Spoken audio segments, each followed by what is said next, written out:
Hello everyone, welcome back to some more of The Great Ace Attorney Chronicles. Last time a great deal, well not too much happened actually. We just started the case and we got introduced to our jurors, and also we actually got our first testimony, essentially Gregson explaining what exactly happened here. So yeah, now then, it is our turn to pick apart that testimony. And I'd like to apologize for last time, first off. The volume was way too high. I had to reset a few things in OBS, and so that led to me not realizing that the audio was too high. So, yeah. I'll try to change how it is here, but yeah, I do want to apologize. Apologize for the audio last video and the audio, I guess, in this video and possibly the next one's coming up. I'm going to see if I can fix everything together. So, yeah. Alright, anyways, I guess let us continue on. Let me read through this again, because it has been a few days. It has been about a week since my last episode. Corpse went crashing through, had a broken neck. He made a miscalculation in the angle of beam protection, but the post-mortem revealed another fatal injury. A lesion in his chest where he'd been stabbed by something sharp, so he was killed before he went anywhere. And this fellow's the only one who could have done. Okay. And that matches up with the stuff we just got. The post-mortem photograph and the autopsy reports. Okay. A hemorrhage of a wound to the chest that pierced the heart, inflicted by a sharp implement, and a broken vertebra. Okay. Alright then, I guess let us... Okay, let's actually get the murder weapon. Hold it! Because we don't have any real explanation for the stabbing. And if he said that that's what killed him, then we have to find out what the murder weapon is. The defense knew nothing of this crucial information. The prosecution received this report from the forensic investigation team on the... Sorry, it's just memories from the original Phoenix Wright. This reminds me of something. The prosecution received this report from the forensic investigation team only this morning. That was the first we knew of it as well. I can only apologize for the impossibility of informing the defense.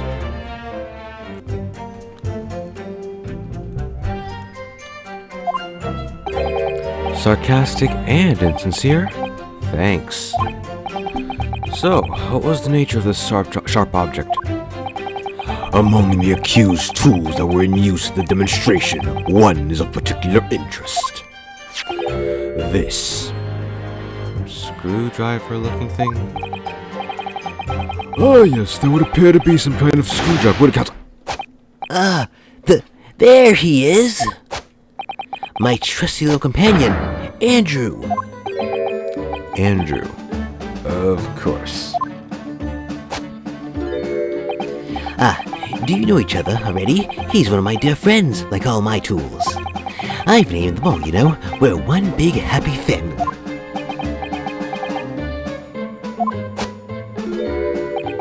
Andrew is my flathead screwdriver, of course. His brother Michael is a crosshead.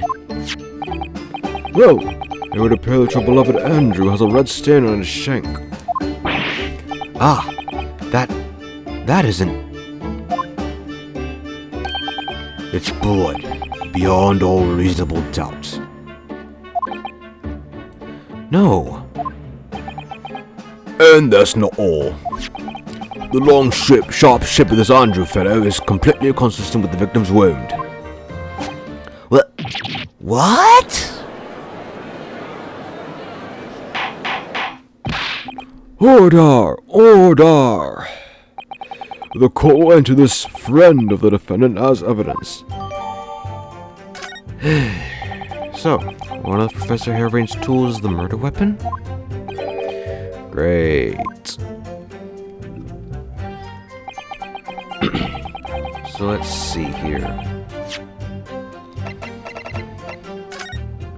spear tip matches the shape of the wound? Flat. Okay, it's a flathead actually. This is blood. Mistress Man's, no doubt. This is the problem with looking at murder weapons. What's on the underside? I've seen this unusually shaped handle before. It's the same screwdriver that was lodged in the grill on the floor of the Kinesis machine. Which could be important information, so I should definitely make a note of it. Huh. So it was poking through the remains of the grill in the machine. Got it.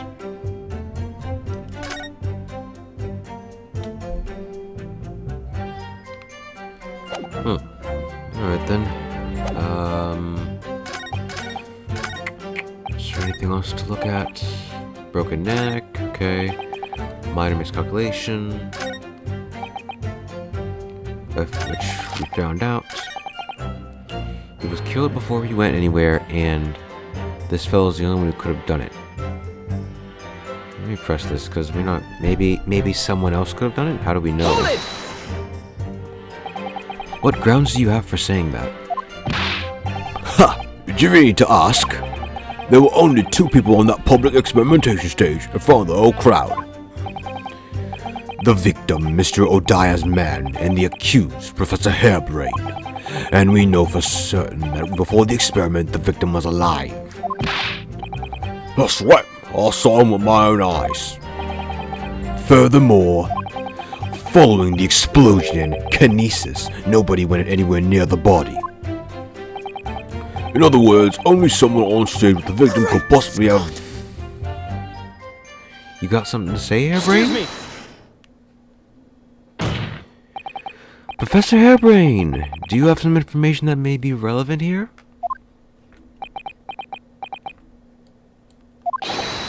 Professor.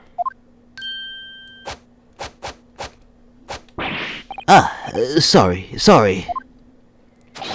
I was just calculating the optimum coefficient of the resources to separate the molecules in the human body. And the witness stand is the best place for that? It seems as though you might have something to say about Inspector Gregson's last remark.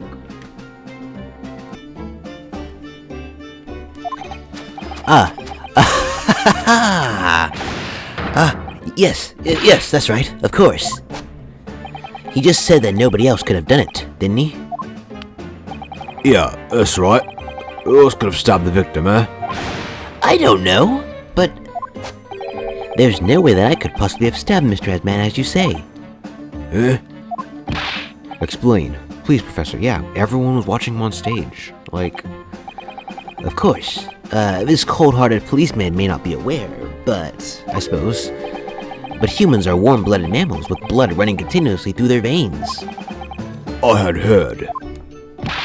Then surely, you see, if I'd plunged something the size of Andrew into the man's chest, the whole stage would have been a bloodbath. No, a blood swimming pool. Ah. But thousands of Londoners were watching me at the time. And yet not one of them claims to have seen a swimming pool of blood. Well, no. Suppose not. You see? Not one. True. I didn't see anything like that. Well done, Professor. That was a great counter-argument.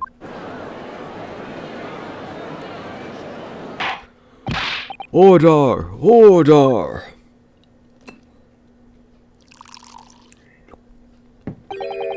Pray, forgive the discourtesy if I savor a drop from my hallowed chalice to accompany my old friend's adducing. Here's to you, Albert. Oh, you're too kind, Barak. But I'm really not a patch on you. No, you're not. No? You've neglected to mention one crucial possibility. I have? A particular situation in which very little bleeding will result from a stab wound. Oh, of course. Inspector, enlighten the court, please. Yes, sir. Where are they going with it? Is it that he was falling and the glass pierced him? No, probably not. Very well. You will amend your formal testimony now, Mr. Gregson. Inspector Gregson. I read that as Mr. for some reason. The weapon he was stabbed with must have been left in his body while he was beamed through the air. What? Hold it!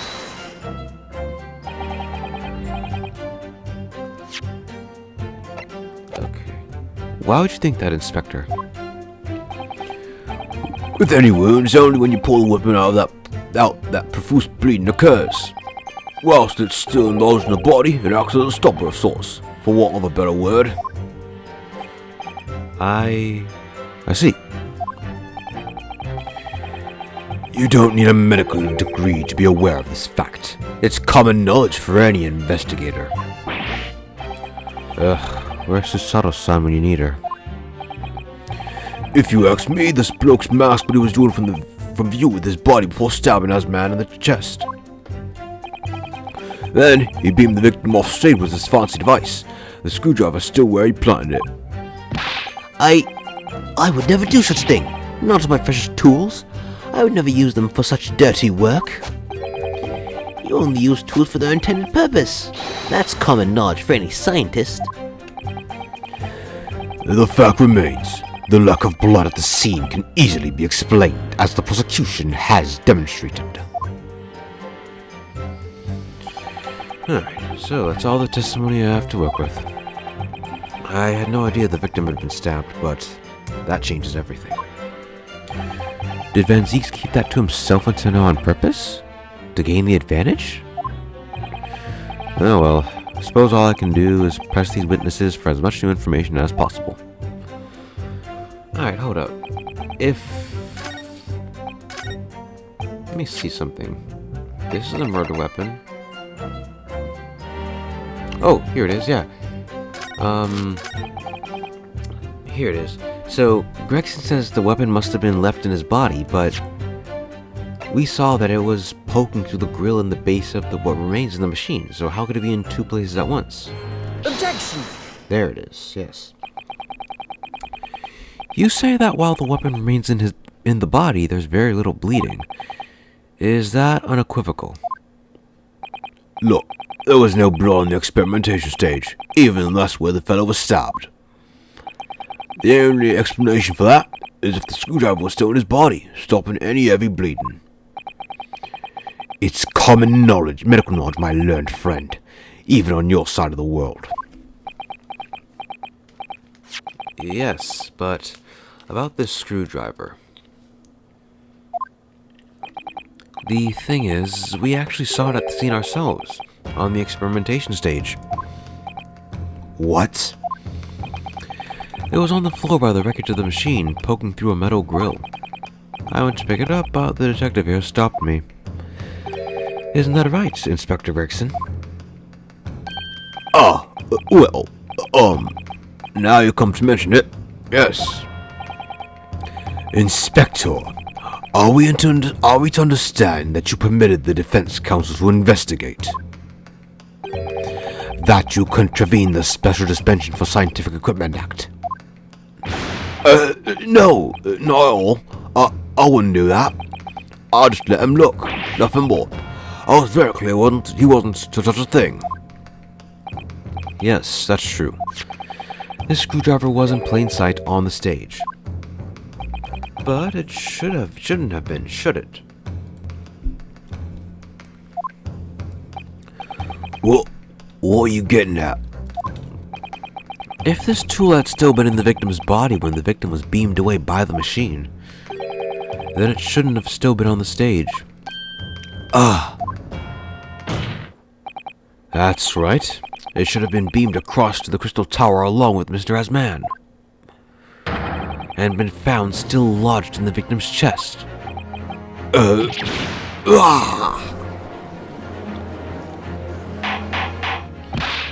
Order! How do you explain this, Inspector? I don't... It looks as though everything that the victim had on his person moved with him when he was beamed. If the screwdriver was still in his chest when the instantaneous kinesis occurred, obviously, that should have been beamed to that destination as well. Ew. This is a strange situation. Even though people are saying that this instantaneous kinesis is a scientific impossibility, we're still basing arguments on the assumption that it did take place. Alright, time to tighten the screws here. My lord, if the prosecution is unable to explain this inconsistency in its argument, we can only conclude that the testimony given in support cannot be relied upon. Lord Van Teeks is stumped.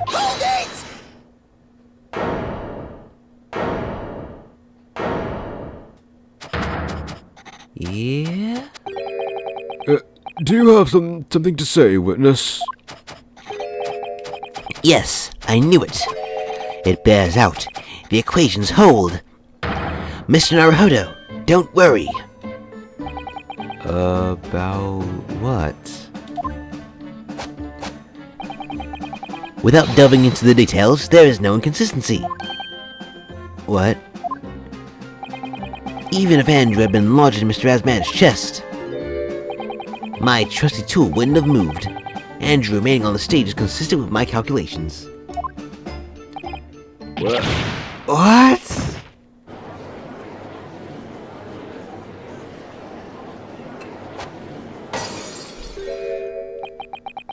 It would seem that your illusions have been shattered.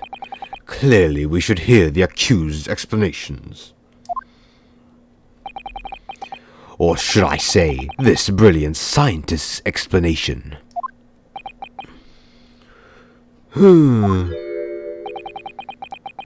Just when I'd found an inconsistency in the prosecution's argument.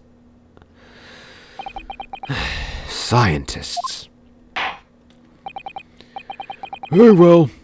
The defendant will testify again. Provide us with the scientific explanation as to why the inconsistency asserted by the defense fails to hold. In the name of Apollo, I will, my lord.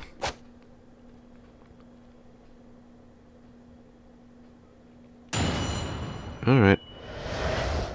Let's see what we got. To be clear, I'm still at the stage of gathering data in my research. My hypothesis states that the kinesis cannot transport metal, though, hence the metal weapon would have stayed put. In other words, the point just raised by Mr. Naruhodo isn't an inconsistency at all. What? Wasn't the cage metal? Mr. Asman was a patron of my research.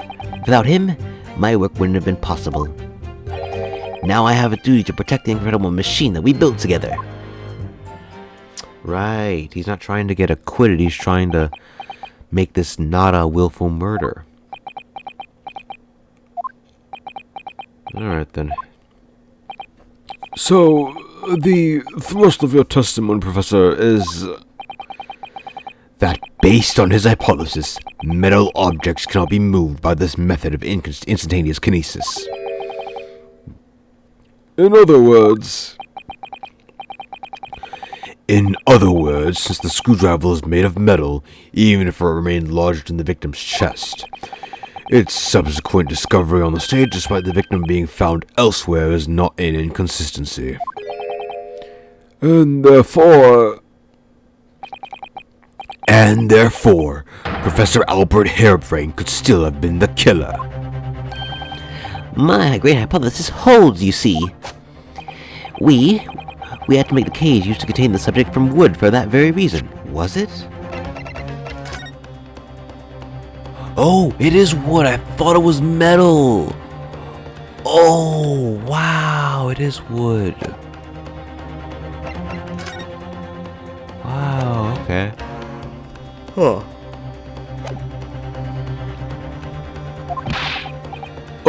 I was not addressing you, witness.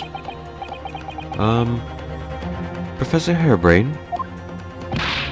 Yes? Whose side are you on here? I don't take sides, Mr. Naruhodo. No. My only interest lies in upholding my hypothesis. I'm a scientist, after all. Yeah. Is he working for us or against us? It's very hard to tell.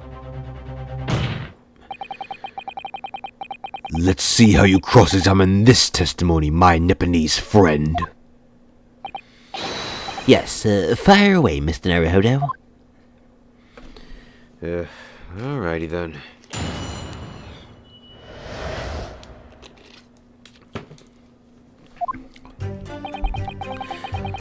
Okay, what are we gonna do for you? Cannot transport metal.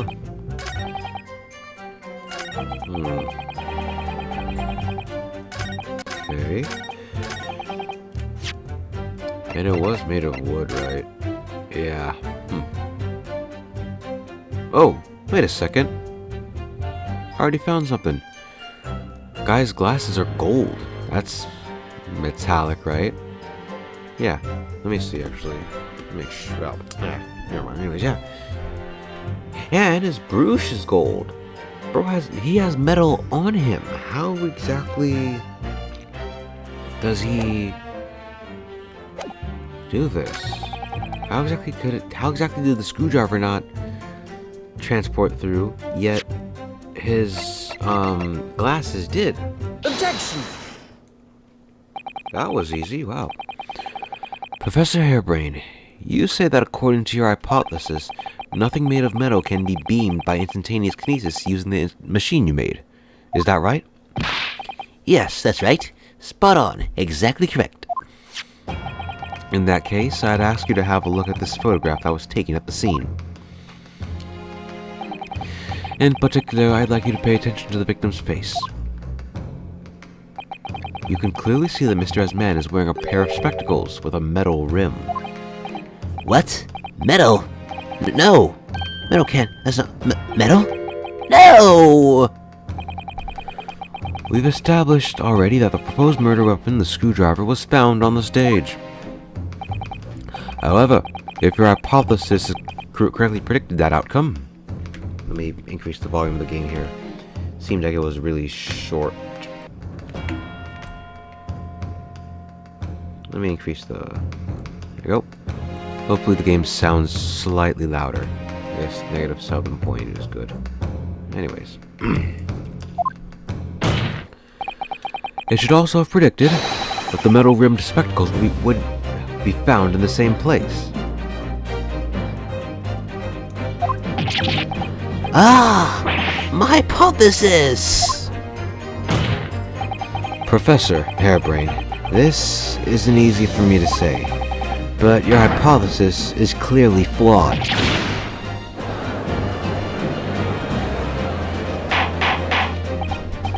Order! Order!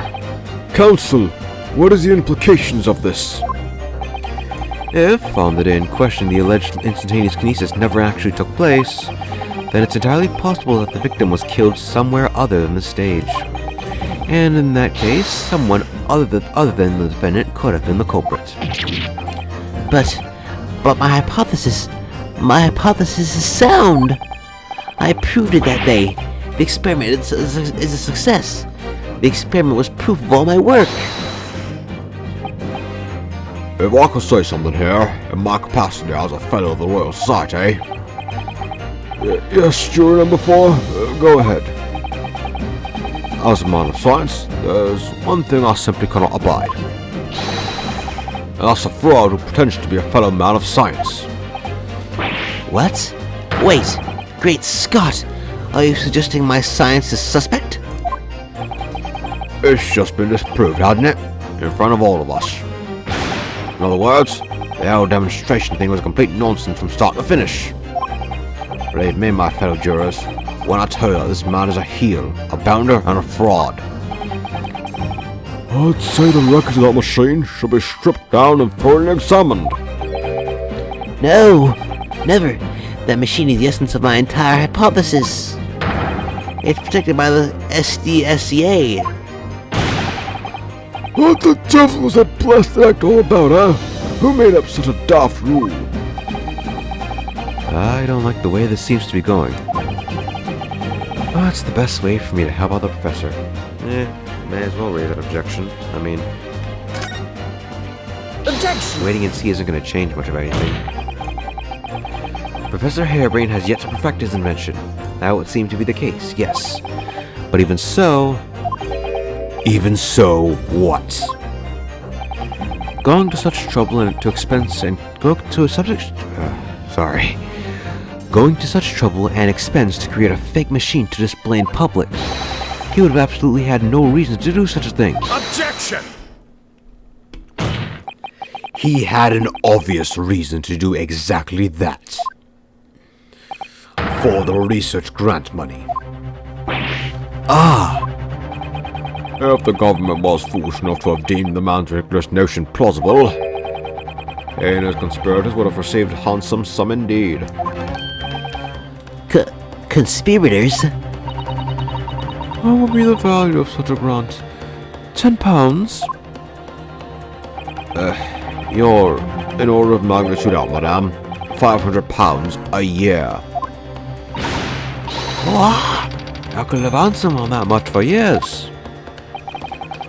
The Society has noticed an increase in bogus public demonstrations in the field of science recently, and plenty of scientists arguing with each other to get the largest slice of the funding cake. People's greed is plenty more than enough for murder, I assure you.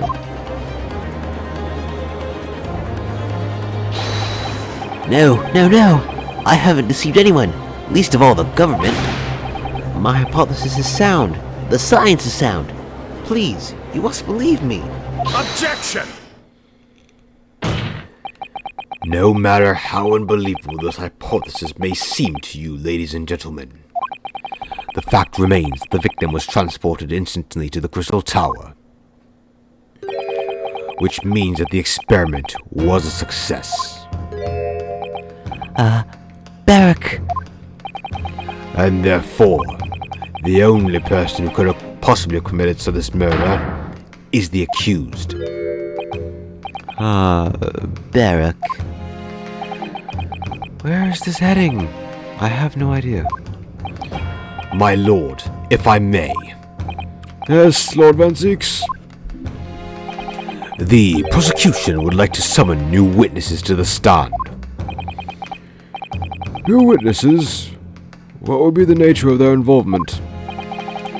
They were spectators of the demonstration at the exhibition who were occupying special seats. Eyewitnesses? Very well. The court grants the prosecution's request. I should very much like to hear from the eyewitnesses to the incident. The prosecution's stance is clear. The experiment was no postage. The accused killed the financier victim there on the public stage before the very eyes of the spectators. Now, my learned friend. Oh, yes? It's time for you to make up your own stance clear. There's clearly a flaw in the professor's hypothesis. I can definitely see that. But where does that leave me? We shall take a short recess now, during which time the prosecution will prepare the witnesses to take the stand. As you wish, my lord. Good. In that case, court is adjourned for 20 minutes.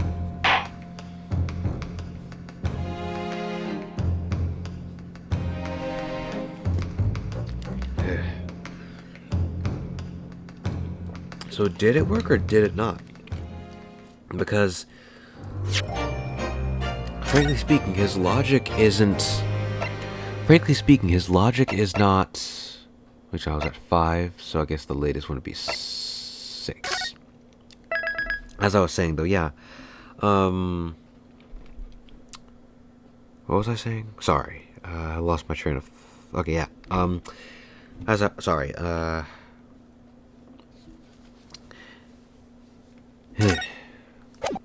that's right. So, did the experiment work or did it not? Because the logic he provided, as well as what Sholmes and Iris said, and the other guy, juror number 4, said that this experiment should not have worked. The science ain't sciencing right. As such, But even still, we have the guy's body being beamed over to someplace else. So the question is, what exactly happened? How exactly did this guy's body get beamed from one place to the other if the logic is that if logically speaking, it should not even happen? Mr. Naruhodo, what on earth were you playing at just now? Or rather, what on earth were you playing at all along? My hypothesis, my amazing hypothesis. You've been picking holes in it from the start. Sorry about that. But you promised me.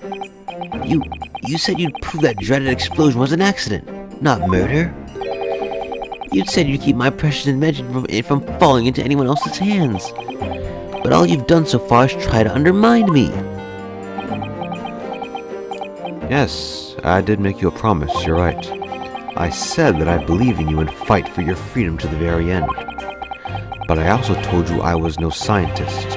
I don't understand your hypothesis. The fact is, there's an undeniable flaw in your logic, isn't there? But if I just run through some equations, yes, you see, it's because my work is incomplete.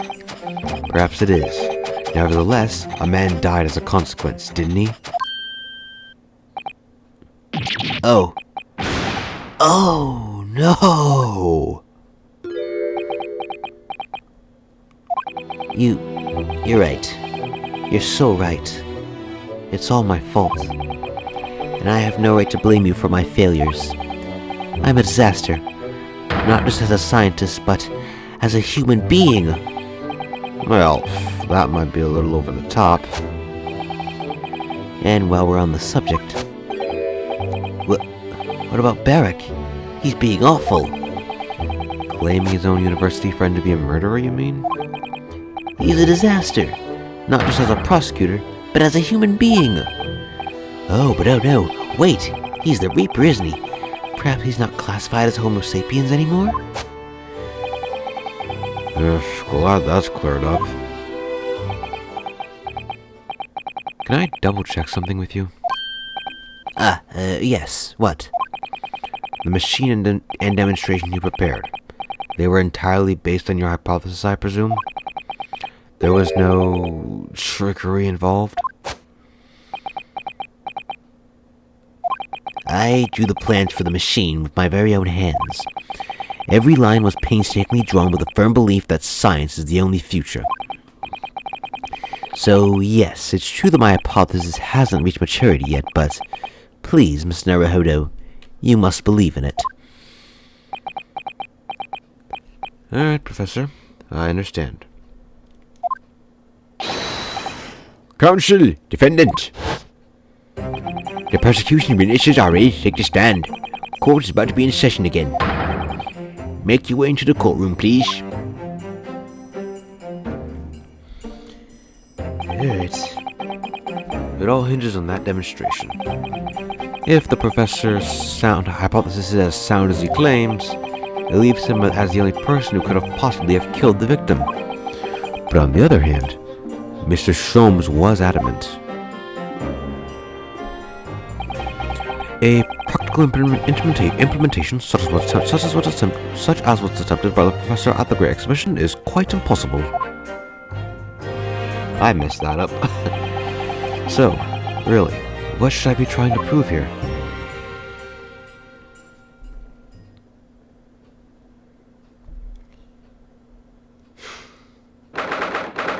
Ah. 23rd of October, 11 a.m. The Old Bailey courtroom.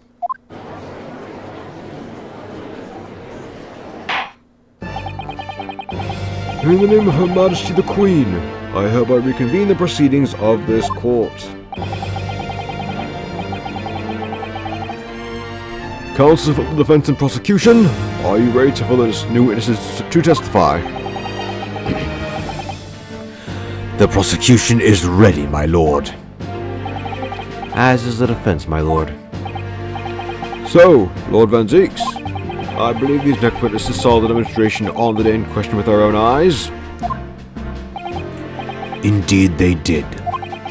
And as luck would have it, one of them was a police detective.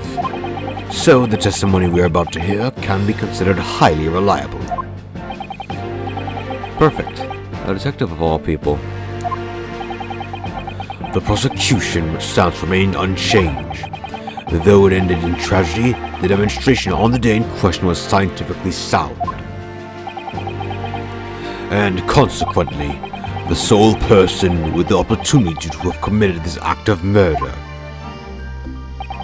is the only other individuals who have been present on the stage at the time, the accused.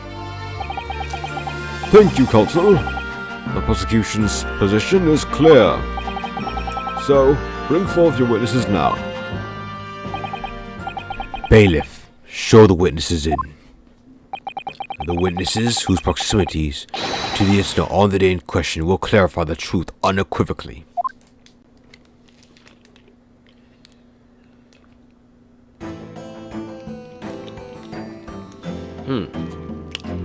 Okay then. Witnesses, state your name and occupation for the court to hear. Ah yes, what voice do I give these ones? My name is Balthazar Loon. I am the impresario of all the hot air balloons in the vicinity of the Esperimento stage. And for him... My name is Wilhelm Gottfried Sigismund Ormstein. I have come to see the great exhibition all the way from my home in Bohemia.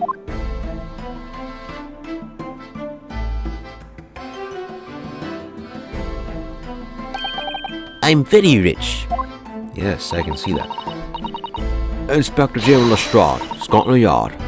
I'm a great detective, even though like Sherlock agrees. I was on security duty at the exhibition, and I got to go up one of them balloons. It was amazing. Gina, again. But since she did mention that she'd seen the disaster from up on a balloon, actually, but she did mention... sorry, anyways. She'd seen the disaster from up on a balloon, actually, didn't she? And she clearly loved every minute of it. There were 3 balloons flying near the public experimentation stage when the incident occurred. 2 of these witnesses were in one such balloon at the time and saw events unfold from the skies above. You make it sound like they were in the clouds. It was only an altitude of circa 60 feet, very low. Well, I can't see nothing if you fly too high, can you? 60 feet, about 18 meters then. Thank you for your introductions. Now, you will give your formal testimony for the court. Kindly describe exactly what you witnessed, especially those of you who had a vantage point above the stage. Alright. It was an incidente terrible. I am only grateful that my balloons were not damaged. There's a huge bang from the stage. The next second, another bang in the sky beside us. And from amid us the smoke, a cage appeared out of nowhere. The cage, it fell from the sky like a stone, and it crashed into the crystal tower. I'm gonna go look inside the cage, but no one went near after it crashed into the tower.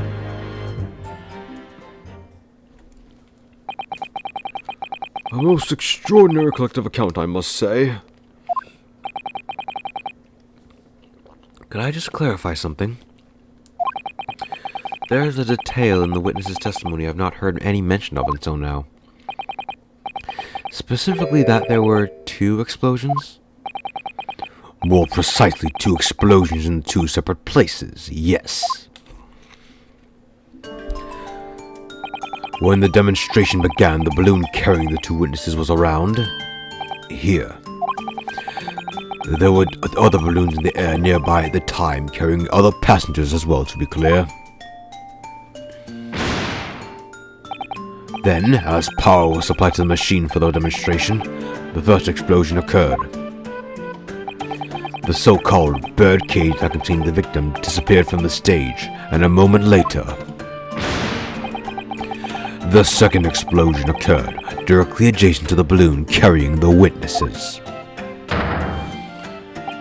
The birdcage appeared at the side of the explosion, subsequent to plummet down to the crystal tower. I was very surprised. Suddenly a cage appeared before my eyes with a person inside. The blast was so hot, but I didn't want to miss a thing, so I kept my eyes wide. Yeah, that's why you're wearing a mask now. Oh, well, yeah. I still have lots of money. Precisely who is this curious infant? I'm told he is a young noble of Bohemian royalty. Apparently, he disguised himself in order to steal unnoticed into the Great Exhibition. Yeah, I am here in London on a sightseeing to visit my elementary school. Yeah? We will have the benefit of a child's point of view in the testimony. Benefit? You just watched a man die. Do we really need that? When I remove my mask, this is what I look like. Ah, yes, I see. A delightful face, I'm sure. Yeah, everybody says so. Great disguise, then. The point is, the testimony of these witnesses further substantiates the facts for the court. Namely that despite ending in an explosion, instantaneous kinesis was successfully demonstrated. And furthermore, that until the arrival of the police, no one approached the crystal tower where the victim fell. Therefore, only the accused, who was with Mr. Asman on the stage, could possibly have committed the murder. Yes, thank you, counsel. The prosecution's views on the matter are quite clear. So, the defense's cross-examination now, please. Yes, my lord. Alright, so I guess we'll go until we find...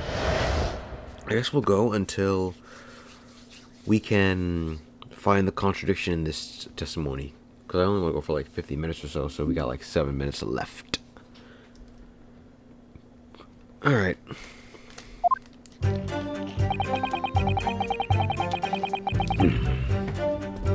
Balloon's not damaged.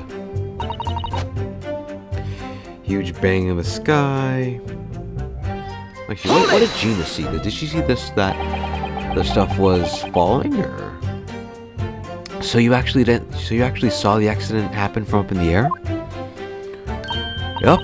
Ain't it amazing what a detective gets to do, huh? I'm telling you, Otto, being a lawyer's a mug's game. You should join the force and we can go flying together. You know me so well. Yes, well, anyway. Could you tell us exactly what you saw, do you think? Everything. We saw everything. Because we were up above it all. That dodgy cove climbing to the cage and that dodgy professor pulling all them levers. And that's when it happened. That's when there was that massive bang and the cage disappeared. Just like that. You were describing the moment the subject's body was decomposed by the electricity, I believe. I didn't know what to make of it. But there was another bang, right in my ear. I looked around and there was a huge giant fireball right next to us in the sky. You got something to say? You got something to say, kid? Master Gotts, does your memory of the day differ? Yeah, Master Gotts. My teacher at elementary school said that when you meet someone for the first time, you should always use their full name. Yes. What was it again? Wilhelm Gottfried Sigismund Ormst. I got it right the first time. Wilhelm Gottfried Sigismund Ormstein. Just the 4 names then? The point is, do you have something to say? Something to add to in response to Detective Gina Lestrade's last remark, perhaps? Oi, get it right, Otto. It's Inspector Lestrade. Why does everyone have a problem with how I addressed him at the moment? That is not what I saw. Oh? Yeah, there was a second explosion and it was right beside our balloon. That is true. But I'm sure... Which is what I said, isn't it? One minute there was nothing there, the next a massive explosion. My teacher at elementary school said that when someone else is speaking, if you are rude enough to interrupt, you will have the most awful life imaginable. Are all Bohemians brought up to be so full of joy?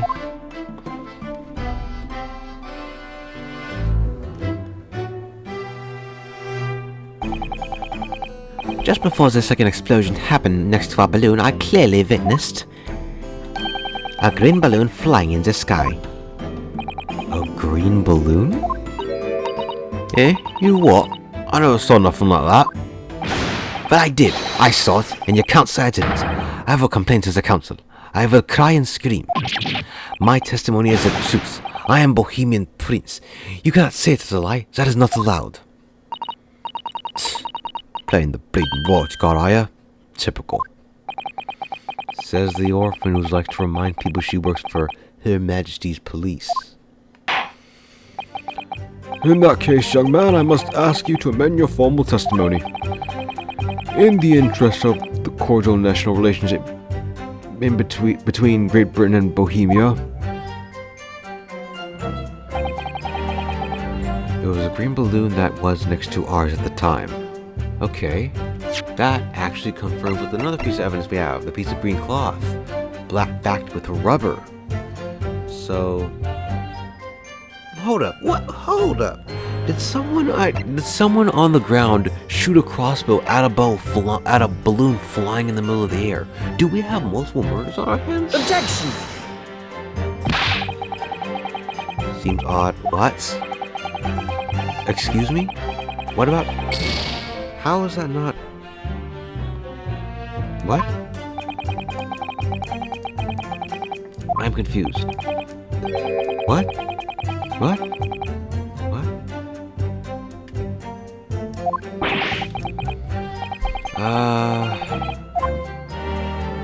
I don't understand. How's that not... Yeah, it was a green balloon. Unless... it is this testimony? My balloons were not damaged. Because he has balloons. Objection! Yeah? It's him? I thought this was from a hot air balloon. Actually, it has scorch marks at the edges. This was a balloon that exploded, so... I thought it was like a hot air balloon. No, I guess not, huh? Mr. Luna, in your testimony, you said that all three of the balloons you had operating at the time were undamaged. Si, that is correct. If they had been caught in the explosiones, it would have been terrible. I wonder if you might know what this is? Ah, I think it may be... si, part of a balloon. A bent piece of the fabric of the envelope. Sorry, the envelope? Pardon, that is the large round part of the balloon which comes filled with hot air. It's made from very thick fabric lined with rubber. You do not want it to rip when you are in the sky. Just as I thought. This piece of cloth was found near the experimentation stage. In other words, as Master Gox testified, a green balloon did indeed explode that day. Eh? If all the balloons in the sky above the experimentation stage belong to you, Mr. Luna, then your statement that they were all undamaged clearly contradicts the evidence.